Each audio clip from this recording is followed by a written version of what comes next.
Vamos começar o próximo bloco. Começo chamando o nome de Ângela Vieira de Vila Nova. Acho que ela já saiu, né? Eu lembro dela saindo.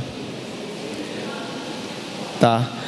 É o nome seguinte: Padre Adamor Lima, da Diocese de Abaetetuba.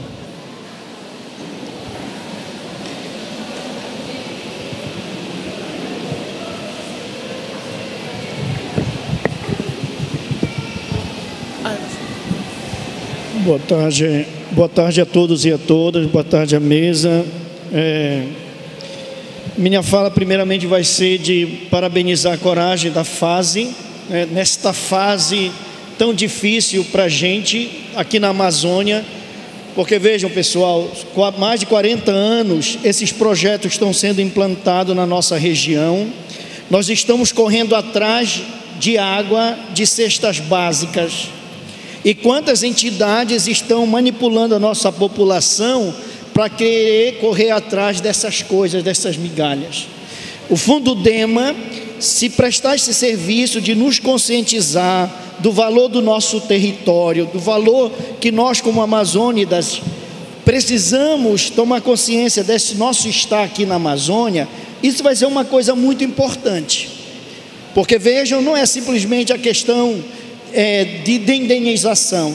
Quantas indenizações nós vamos estar correndo atrás, se nós não tivermos uma força como população, e aqui vocês de Barcarena sabem muito bem disso, sem ausência do poder municipal, do estadual e até federal, que não consegue pensar uma política capaz de dar conta como a população pode sobreviver diante desses grandes projetos. E aí as entidades que estão ao redor, muitas vezes dela, isso a gente já percebeu em Abaetetuba, entidades que vão lá pegar dinheiro da população prometendo um monte de coisa, trazem dinheiro e depois é só mentira, é só enganação.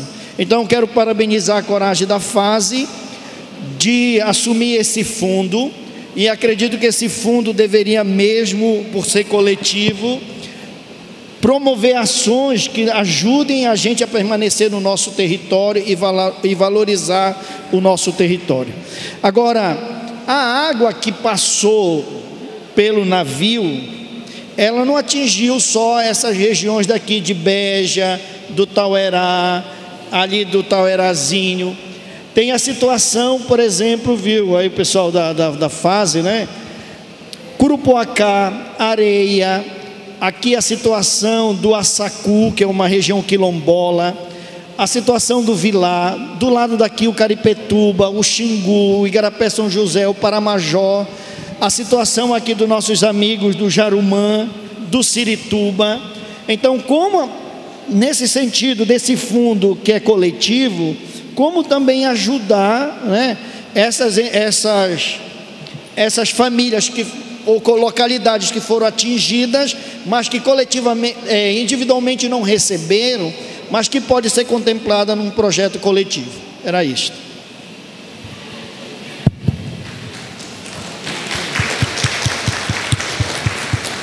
Próxima pessoa, Daniela Dias Carneiro Viana, do bairro São Francisco.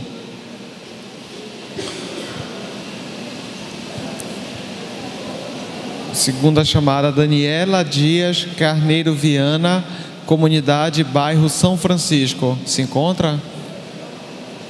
Acho que não, né?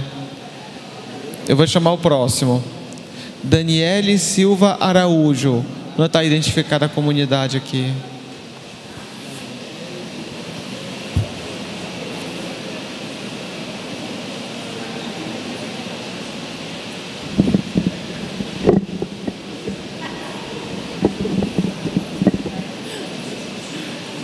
Bom dia a todos e a todas.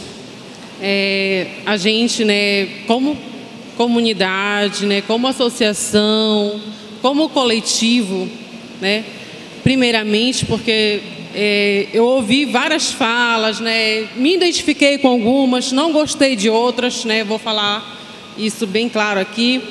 É porque assim, quando uma comunidade, uma organização, uma entidade, né, se preocupa em receber 5, 10 mil, né, eu não sei quantos aqui, né? O padre, né, falava assim que a gente começa, né, quando a Barcarena, né, são recorrentes os casos, né, de crimes ambientais, né? Então eles já vivem essa, né, sei lá, uma coisa assim. Quando a gente estava aqui de manhã, né, a gente ficou naquela agonia, isso e aquilo, né? Então eu acho assim que dinheiro nenhum não compensa, né? Eu saber se a minha família está ali, né? Se a minha família foi contaminada, se a água do meu rio foi contaminada, né? E quando eu vejo assim que algumas pessoas, então alguma entidade, né, se preocupa, né, em receber 5 mil, 10 mil, mas que isso não garanta a sobrevivência do rio, a sobrevivência da natureza, a sobrevivência de permanecer no seu local, eu fico triste por isso. Porque antes da gente lutar por 10 mil, por 5 mil ou por 50 mil, eu preciso defender o meu rio, o meu modo de vida, como já foi falado aqui, né? Quando a fase apresentava ali, né, o açaí, né, as frutas, aquilo que a gente se alimenta, porque eu não como soja, né? Se alguém daqui come, eu tomo açaí, eu como peixe, eu como camarão, eu bebo água. São essas coisas que a gente se alimenta. E é nisso que a gente tem que se preocupar. Então, se 10 mil, 5 mil, ou até mesmo a minha organização se preocupar com o coletivo, com o bem comum, eu acredito que dá para fazer muita coisa. Mas se eu me preocupar também só comigo, só com a minha entidade, eu posso pegar os 3 milhões, os 4 milhões e 600, só para mim, para minha associação, mas não vai resolver o problema de ninguém. Porque o rio vai continuar contaminado, as pessoas vão morrer por algum tipo de contaminação, por algum tipo de doença, e isso não vai resolver o problema. Então, a partir do momento que a gente, como organização, que estão muitas aqui, e tem muitas que ainda podem ainda, né, estar acompanhando esse processo aí, né, que a gente não seja individualista, que a gente não pense no eu, e que a gente não pense só em dinheiro. Porque se a gente só pensar nisso, a gente vai brigar. E a gente está se preocupando, gente, né, com 3 milhões e 4 milhões, né, já foi falo aqui. Enquanto essas empresas que estão instaladas aqui, né, enquanto o governo daqui, seja daqui ou seja de Jaboatituba, não estão preocupados. Eles sim têm o dever com cada um de nós que estamos aqui, né? A gente estava numa audiência em Belém, né? O relatório final da Hidro ficou pronto, né? E tinha um advogado da OAB que falou que cada cidadão de Barcarena tinha direito de receber 42 mil por mês, por tudo aquilo que já foi, por todas as tragédias, por tudo aquilo de investimento que é colocado aqui por essas empresas. E também ele falou lá que existem pessoas que recebem, que vivem menos da metade de um salário mínimo aqui. Então existe, a gente já convive com isso, né? Então a gente precisa saber quais são os nossos direitos, por onde eu devo começar, né? E com quem eu devo exigir esses direitos, né? Então que a gente comece, né, a observar. Aí quando se falava assim, muitas perguntas, é bom a gente perguntar. Mas quando sair o edital, a gente vai saber, né, quem vai poder fazer parte desse processo, né? Quem está apto a fazer parte desse processo. Porque quando a gente começou a participar de algumas reuniões, a gente viu que teve pessoas que saíram das suas comunidades e vieram para perto da Hidro, porque queriam receber um kit. Teve pessoas que fizeram associações para poder receber indenizações, né? Então isso, gente, né, eu jamais ia fazer isso, né? Só por 600 reais, né, eu tomar água contaminada, eu senti a contaminação pelo ar, pelo solo, sei lá o que for, né? Então são coisas que a gente precisa se atentar, né? E a gente também, como comunidade, como coletivo, a gente tem uma associação e que a gente pode afirmar para vocês que quando se pensa, né, no coletivo e nas coisas que podem dar certo, que para muitos pode ser poucos, que é eu me alimentar melhor, né? Que eu sobreviver da minha comunidade, eu acho que para mim isso é muito. Obrigada.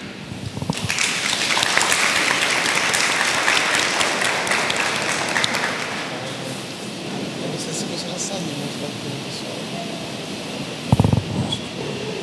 Tem uma quantidade boa. O próximo, Paulo Feitosa, Instituto Socioambiental.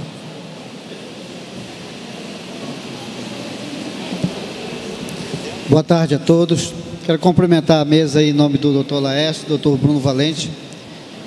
Bem, gente, conforme a conta que o Dilson fez aqui, o recurso que provavelmente deve ter em torno de 4.600.000, dá para fazer 80 projetos. Eu digo que só dá para fazer uns 50 e olhe lá, se der. Tá? Então, Dr. Bruno, Dr. Laércio, a ação que foi movida, que gerou esse processo todo aí, foi em torno de 150 e poucos milhões de reais, não foi? 150? 170? 70 milhões de reais. Pois é. Então, o que nós adquirimos com esse recurso, depois de muitas lutas sociais e muitas lutas do Ministério Público, foi 10 milhões e 500 mil, não foi? Foi o resultado disso tudo, para as ações para as indenizações individuais e coletivo, juntos. 10 milhões individuais e 3 para a coletiva, 14,5. 14,5. Então foi o que foi conseguido, 14 milhões e meio para isso tudo. Eu queria dizer uma coisa para vocês, 4 milhões e 600 mil, se der para fazer 30, 40 projetos, e esses projetos forem individualizados, como é a proposta do projeto aqui, por comunidade, nenhuma comunidade vai ficar bem servida, porque é pouco demais o recurso. 50 mil não vai dar para fazer quase nada, principalmente quando se contrata uma empresa para fazer o trabalho, aí gera um monte de encargos sociais que acaba com recurso logo e as coisas não andam com... às vezes são bem aplicadas, mas o gasto é muito grande para se aplicar aquilo ali. Um gasto superior que se a comunidade fosse fazer. Então, dizendo assim uma coisa, que se as comunidades, aí eu pergunto para o Ministério Público, pergunto para a FASE, se as comunidades se juntarem em bloco, né, tantas comunidades, 20, 30 comunidades se juntarem para organizar um projeto para aquelas comunidades, isso pode ser passivo de ser aceito, de ter uma aceitação, para que se faça um projeto melhor, um projeto maior, que possa realmente contemplar as necessidades das comunidades. Se for possível, por favor, me respondam depois, certo? Outra coisa, Dr. Bruno, Dr. Laércio, se seria possível, assim como está acontecendo no caso da Hidro, aditivos dentro do TAC para se contratar novos serviços. Se dentro desse TAC que foi feito com as empresas que praticaram o acidente do navio Aidar, é possível se propor um aditivo para esta finalidade, para esses projetos coletivos, porque o individual já saiu, fica nisso, mas se seria possível conversar com essas empresas e quem sabe até alocar recursos de outros projetos, que nem o da Hidro, por exemplo, que a Hidro anunciou aí para todos os líderes comunitários numa reunião aqui no Cabanas Clube, que ela tinha 100 milhões de reais para investir nas comunidades e até hoje não foi investido um centavo. Quem sabe não seria a hora de chamar essa empresa e dizer para eles: cadê os 100 milhões de vocês? Agora nós vamos fazer investimento nas comunidades, precisamos desse dinheiro. Então, eu gostaria de pedir para o Ministério Público que, se for possível, façam isso, chamem essas empresas para a responsabilidade, para que elas possam injetar recursos e atender realmente a necessidade das comunidades. As comunidades ribeirinhas, por exemplo, o maior gargalo dessas comunidades hoje é a água tratada, todo mundo sabe disso, o Ministério Público sabe, todo mundo sabe que o maior gargalo é água, E, por outro lado, também, o segundo maior gargalo é a garantia da segurança alimentar, porque essa gente não tem de onde tirar mais o alimento dos rios para a sobrevivência. Então, tudo isso é necessário que se faça. Então, eu gostaria que vocês realmente buscassem recursos de outras fontes também, para injetar dentro desse projeto, que é um projeto bom, para que as coisas aconteçam. Só rapidamente, doutor, falando sobre o comitê de acompanhamento. Acho louvável que o sindicato esteja, acho louvável que a Caritas esteja, acho louvável também que a outra entidade, que eu esqueci o nome aqui, esteja lá junto, mas eu fico me perguntando por que os movimentos sociais que puxaram toda essa discussão, essa briga, não tem um representante dos movimentos sociais dentro desse comitê. Eu gostaria que tivesse uma abertura para que os movimentos sociais também se fizessem representados dentro do comitê de acompanhamento. Muito obrigado. Próximo inscrito, eu acho que a pessoa que já falou, Iane de Nazaré Ramos Terra. Já falou, acho que escreveu 2 vezes. Eu vou passar para o seguinte, então, tá? Raimundo Nonato Costa Araújo, Vila do Conde. Ele se encontra? Raimundo Nonato Costa Araújo, eu vou chamar o próximo, então. Sebastião Condim Farias, eu acho que é isso, Vila de Beja. Sebastião Farias, Vila de Beja, se encontra? Vou passar para o próximo. Manuel de Jesus Batista, não sei se é Rosa, da Vila do Conde. Manuel de Jesus Batista, Vila do Conde. Vou passar. Júlia Marques da Costa, Vila do Conde também. Acho que pelo horário, né? Muita gente já saiu, né? Eu vou continuar chamando, então.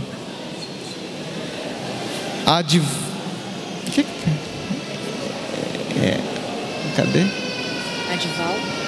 Adival Ferreira Castilho, São Sebastião. Adival Ferreira não se encontra, né? Iraci Monteiro Ribeiro, de Vila do Conde. Iraci Monteiro Ribeiro. Não. Valdicleia da Silva Barroso, do Livramento. Valdicleia da Silva Barroso, do Livramento, também não, né? Raimundo Nonato da Silva Lobato, Tauerazinho.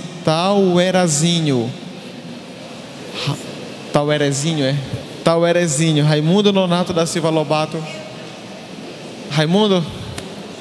Vou representar ele. Não sei, não é Raimundo. Como é seu nome? Edilene. Edilene da Silva Lobato. Tá. Boa tarde a todos. Boa tarde à equipe da mesa. Na verdade, eu gostaria de fazer uma pergunta em relação às comunidades que não têm ainda associação. Como elas podem participar desse projeto? De que maneira existe uma brecha para que essas comunidades possam participar, entrar nesse projeto? E a minha outra pergunta também seria, que até a irmã ali fez também, em relação à fase, com relação ao protocolo, de que maneira, né, a nossa comunidade pode adquirir o protocolo de consulta, porque a minha comunidade ainda não tem, né?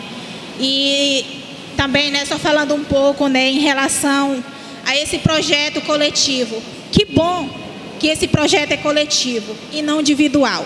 Porque, como a colega falava ali, né, o individualismo nunca é bom para nenhum de nós, mas o coletivo é muito bom porque a gente une forças para lutar contra todas essas coisas, muitas das vezes, que vêm para querer nos derrotar.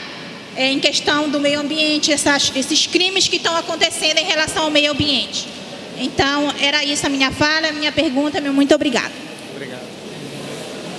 Tem mais uma inscrição ainda para esse bloco, tá?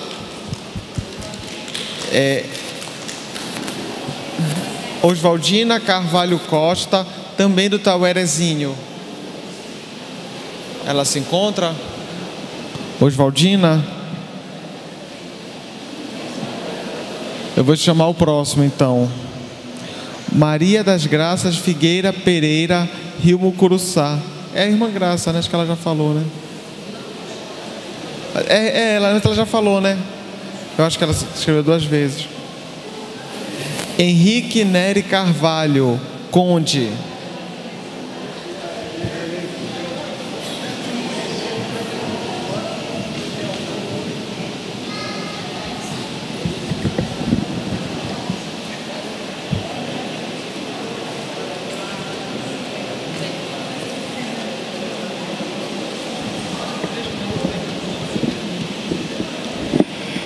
Boa tarde a todos.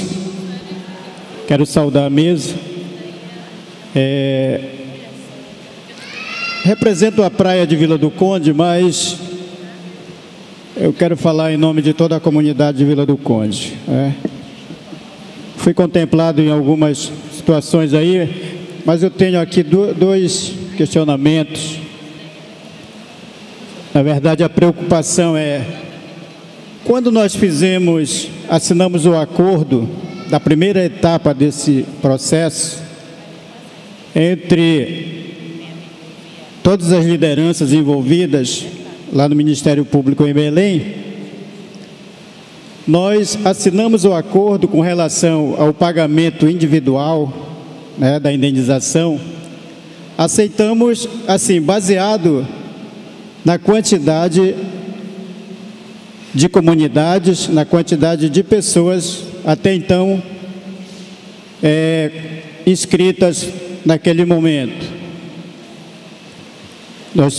Naquela reunião, nós éramos 9 lideranças de Vila do Conde e fizemos um breve cálculo em cima do valor que seria destinado para a comunidade de Vila do Conde, que seria 50% do valor de 10 milhões e meio, e chegamos à conclusão de que o valor, pela quantidade de pessoas de Vila do Conde a ser contemplada, ia amenizar um pouquinho o prejuízo de cada um, né? Esse era o nosso pensamento. Mas assim, ao longo desses 3 anos e meio, até agora, essa primeira etapa não foi finalizada, ou seja, uma espera muito grande, e o valor, ele foi reduzido por conta de que, naquela altura, nós éramos 36 comunidades, somando com 9 de Vila do Conde. Vila do Conde, 9 de Vila do Conde, mais 27, que seriam as demais. E para nossa surpresa, ao longo dessa espera, surgiram muitas e muitas outras comunidades. Ou seja, a consequência disso foi a redução do valor. Caiu o valor que seria para cada pessoa que seria indenizados. A questão da segunda fase, agora desse acordo, a preocupação também não deixa de ser grande com relação aos projetos comunitários. Por quê? Já está em torno de 80 ou mais entidades que já estão fazendo parte desse processo. E na quantidade de entidades, de comunidades que vão apresentar projeto, eu tenho certeza que vai ser muito grande. Haja visto entidades com a partir de 2 anos de fundação, não é isso? Poderá ser inscrito. Então, esse montante aí destinado a esses projetos comunitários vai ser pequeno para tanta comunidade. Não estou dizendo aqui que as demais não tenham seus direitos. Henrique. Mas na minha opinião deveria ser feito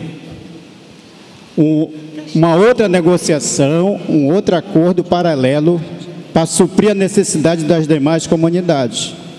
Porque até então, para a quantidade de comunidades a participarem, que vão apresentar os seus projetos, nós com certeza não vamos ter muita coisa a nosso favor em termos de projeto, né? Eu penso assim, Vila do Conde, por exemplo, por um longo período, os barraqueiros deixaram de trabalhar na Praia do Conde. A praia, sobre a alegação de que a água estava contaminada, a praia toda contaminada, então não existia mais frequentador na praia.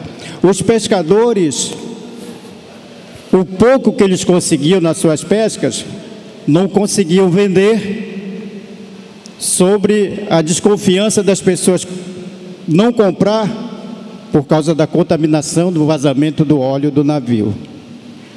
Os açougues, os comércios de carne, essas coisas, fecharam as portas. Ninguém queria comer mais carne de boi no Conde porque achavam que os bois poderiam ser do navio, né? Então vocês têm a noção da dimensão do que a gente passou e continua passando dentro de Vila do Conde. No entanto, a gente ainda está discutindo projetos sociais que eu não sei quando isso vai se realizar, né? Como eu falei ontem, pagamento individual, que poderia ser uma coisa mais rápida, nós já passamos dos 3 anos e meio e ainda não foi finalizada essa etapa. E os projetos? Quando vai ser finalizada essa questão de projetos? Então, esse meu questionamento, né? Eu também reforço a posição de cada um de Vila do Conde que pede a partilha de 50% desse montante para ser investido em projetos comunitários. Eu estou de acordo, porque nós não fomos simplesmente desafetados, nós fomos impactados diretamente. Muito obrigado. Bom, encerrou, portanto, o bloco e a gente vai agora fazer as respostas, né? Eu acredito que a maior parte seja mesmo para a fase. Deixa eu só ver se tem alguma coisa aqui que eu possa responder pela força-tarefa. Em relação à primeira fala do padre, ele perguntou a questão de outras áreas não afetadas que não foram contempladas na indenização individual. Sim, podem ser contempladas no projeto coletivo, porque o critério é diferente e a área é mais ampla, tá? Pega, por exemplo, todo o município de Barcarena. Então, eu já tinha até respondido isso antes, mas só reforçando que pode, sim. Daniele não chegou a propriamente fazer uma pergunta, mas fez considerações muito importantes mesmo. Foi uma aula aqui sobre a questão da necessidade da gente, da defesa do meio ambiente, dos direitos realmente coletivos. Eu achei bem interessante a fala.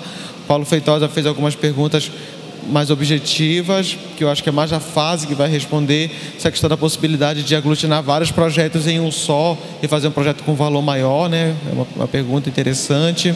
A questão do aditivo, eu não sei bem se eu entendi bem a pergunta, mas se fosse simplesmente chamar as empresas para colocar mais valor, a gente até tentou fazer isso já no caso dos individuais, tá? Por causa do cadastro de reserva, em relação a 2 delas, a gente realmente não teve retorno, e a Minerva a gente conseguiu um valor a mais para as indenizações individuais. Eu não vejo muita possibilidade de a gente conseguir fazer isso de novo, tá? Porque já tem um acordo firmado, homologado, acabado entre as partes, e não tem muita justificativa para a gente chamar a empresa e falar, não, agora paga mais isso. Não, da individual, a gente até teve aquela lógica do cadastro de reserva e conseguiu com uma das empresas. Coletiva, eu não vejo essa possibilidade, infelizmente. E a questão dos movimentos sociais nos comitês, eu acho que é a fase que vai responder melhor sobre a formação do comitê. Depois a Edilene também foi mais direcionada à fase, comunidade sem associação, se pode se inscrever de alguma forma, questão do protocolo de consulta, que já não é muito objeto da reunião. E na última fase, o senhor Henrique, ele fez mais considerações sobre o valor também, né, que não é suficiente para financiar tudo que precisaria, e também defendendo o maior impacto sofrido pela comunidade de Vila do Conde. Como eu já falei sobre esses pontos, eu acho que eu não vou me repetir aqui, passo logo a palavra à Fase. Ok, então vamos lá, Padre Adamor. Com certeza a sua fala, ela nos contempla, e a possibilidade de a gente estudar. O comitê gestor, ele será instalado, né, e vai inclusive se debruçar sobre todas essas contribuições que estão sendo muito bem-vindas, né, as colocações de todos vocês aqui. Daniela Araújo também foi a defesa do território, do modo de vida. Isso é fundamental, né? Às vezes nós vivemos numa sociedade muito individualista, né? E isso faz com que a gente perca essa noção do coletivo. Exatamente o objetivo deste fundo é fortalecer esses laços comunitários, né? Aproximar as pessoas nos seus territórios, nas suas comunidades, porque isso os fortalece. Essa perspectiva coletiva é que fortalece. Eu lembro que no Pirocaba, lá, quando a gente esteve com vocês na construção do protocolo de consulta, e que não foi um processo muito fácil, mas o quanto vocês saíram fortalecidas depois disso, né? E com os projetos, com o que vocês têm feito nessa comunidade. Então exatamente eu fico muito feliz dessa sua fala. Paulo Feitosa, realmente é pouco esse recurso, né, para a quantidade de desastre, de crime, e principalmente se a gente for olhar o lucro que essas empresas têm, isso é um pingo d'água, né, no oceano, né? Mas pela primeira vez poderemos acessar recursos graças a essa força-tarefa, como você se referiu, e que acredito que agora a gente tem que ir para cima mesmo, para ver se essas empresas conseguem cumprir, né, o mínimo de responsabilidade socioambiental, né? Esse que é o objetivo maior. Olha, essa modalidade de se juntar um conjunto de entidades que tu estás propondo, nós o Fundo DEMA, ele não tem essa experiência ainda, né, de um conjunto de organizações se juntarem e fazer um único projeto com volume e recurso maior. Ainda não tem essa experiência no Fundo DEMA, até porque, como você viu a exposição do Fundo DEMA, do Matheus, depois do vídeo, a ideia é aproximar o máximo da comunidade mesmo, do local, né, do localizado, para que as pessoas, inclusive no exercício de participação, aproximar a participação das pessoas na gestão do projeto, né, se apropriar do resultado do projeto e ir crescendo. O Matheus disse que 40% das organizações conseguem hoje acessar outros editais, não é? Então, agora é uma ideia que pode ser pensada, que pode ser dialogada, né? Como é que isso seria possível, né? Mas, como eu te disse, não está no horizonte do Fundo DEMA. O Fundo DEMA não tem essa experiência de financiar. Seria um projeto de um volume muito maior, envolvendo uma complexidade de gestão muito maior. Sobre o comitê gestor, você também propôs.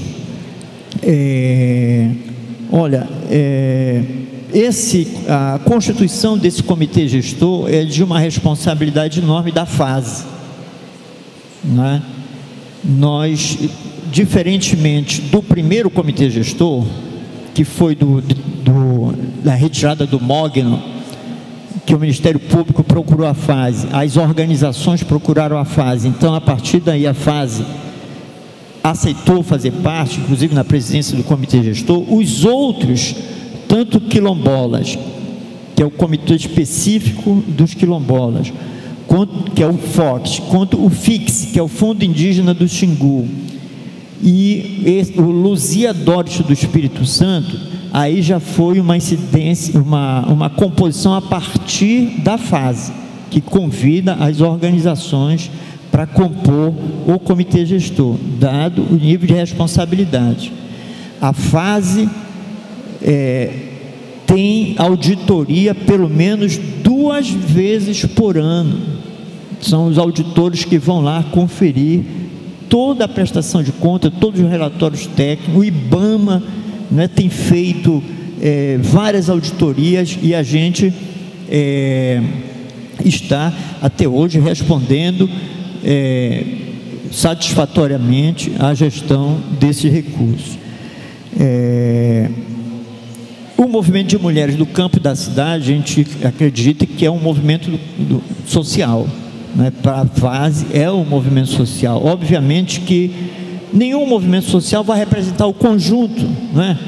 É uma diversidade, tem movimento de moradia, tem a União de Moradia Popular. Petronilo, tu é da União, não? Da União de Moradia Popular. Tem vários outros movimentos, tem a organização dos pescadores, né? A Z13 aqui, ou a Z14. Enfim, tem uma diversidade de movimento. Mas o comitê gestor é um organismo enxuto, né? Que possa estar trabalhando e tomando essas decisões. Agora, os critérios são públicos. Os critérios de escolha dos projetos, eles vão ser totalmente públicos, não tem segredo, é tudo transparente. Em relação às entidades, uma comunidade que não tem uma associação e queira acessar o recurso, né? E ali tem uma boa ideia, um bom projeto e tal. Olha, essa comunidade, ela pode ter uma associação solidária a ela, né? Uma associação que possa estar constituída legalmente, que possa estar em dia, pode emprestar a sua personalidade jurídica para que aquela comunidade possa acessar aquele recurso, não é? E aí a forma de gestão eles vão combinar. Então não está fora, não está fora. Como a comunidade pode, assim, sobre o protocolo de consulta, que já surgiu várias vezes, então eu vou logo falar. Protocolo de consulta é um instrumento, é uma ferramenta,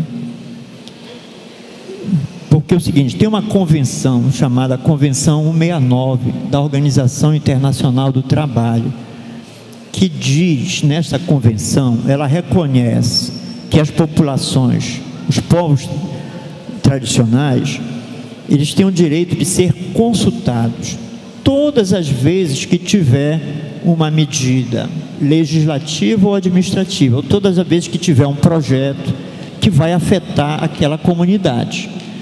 Então, elas têm que ser consultadas. Vai instalar o porto da empresa X, ela tem que, se ela estiver no raio de 10 quilômetros daquela comunidade, se ela for atingir, ela tem a obrigação de consultar. Vai construir uma escola numa comunidade, essa comunidade tem o direito, uma comunidade tradicional, quilombola, indígena, agroextrativista, né?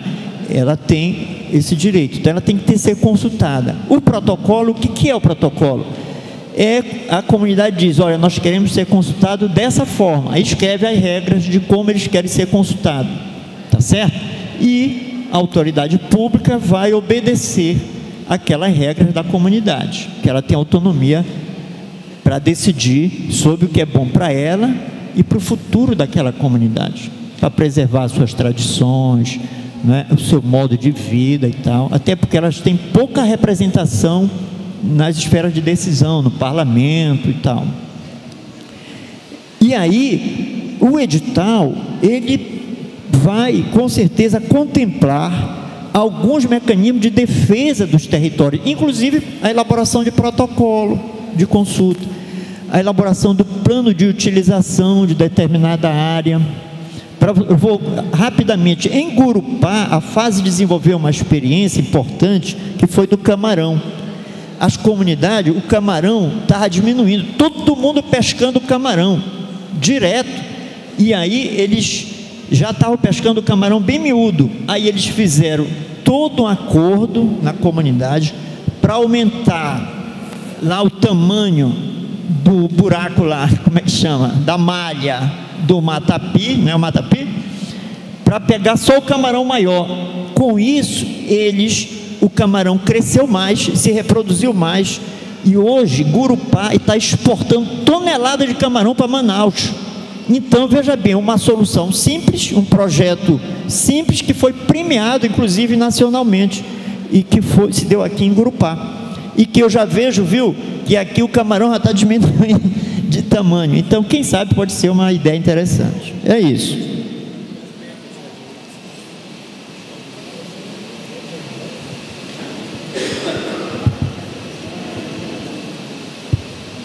Já terminaram as perguntas. Uma despedida geral. Passa a palavra para todo mundo. Para cada um.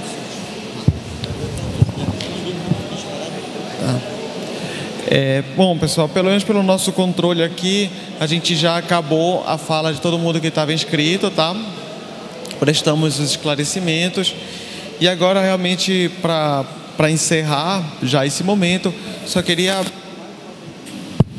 agradecer todo mundo que compartilhou, dizer que foi, e sempre é, na verdade, uma experiência muito legal, assim, poder conversar com vocês, assim, na audiência pública. Eu acredito que é uma oportunidade para que a gente preste assim, alguns esclarecimentos, tire dúvidas, mas também uma oportunidade para a gente aprender muita coisa, assim, ouvir as sugestões, as críticas, sempre é bastante enriquecedor. A gente teve várias contribuições interessantes assim, durante o dia de hoje, estão anotadas, a gente leva isso em consideração. É claro que não dá para atender tudo, porque as coisas às vezes cada um quer uma coisa, outro quer outra, assim, mas fica muita coisa assim, para a gente, e isso é muito importante na construção, sim, do nosso trabalho. Então vou passar a palavra à Fase e ao Fundo Dema para também fazer suas considerações finais, uma breve despedida, e é isso. Mais uma vez, muito obrigado mesmo pela atenção de todos. Bom, eu só tenho a agradecer também. Obrigado agradecer a participação de todos vocês. O lançamento do edital, a gente quer fazer um lançamento do edital também num momento bem amplo, com todo mundo, chamando todo mundo para publicar, para lançar e fazer algo para cima, para a gente poder se animar. E eu quero agradecer todas as perguntas e as colocações, todas foram válidas. A gente está tendo o registro dessa reunião, vamos nos debruçar sobre essas sugestões. Muito obrigado e até a próxima oportunidade. Bom, muito obrigado pela atenção, pela manifestação pública da combatividade de todo mundo.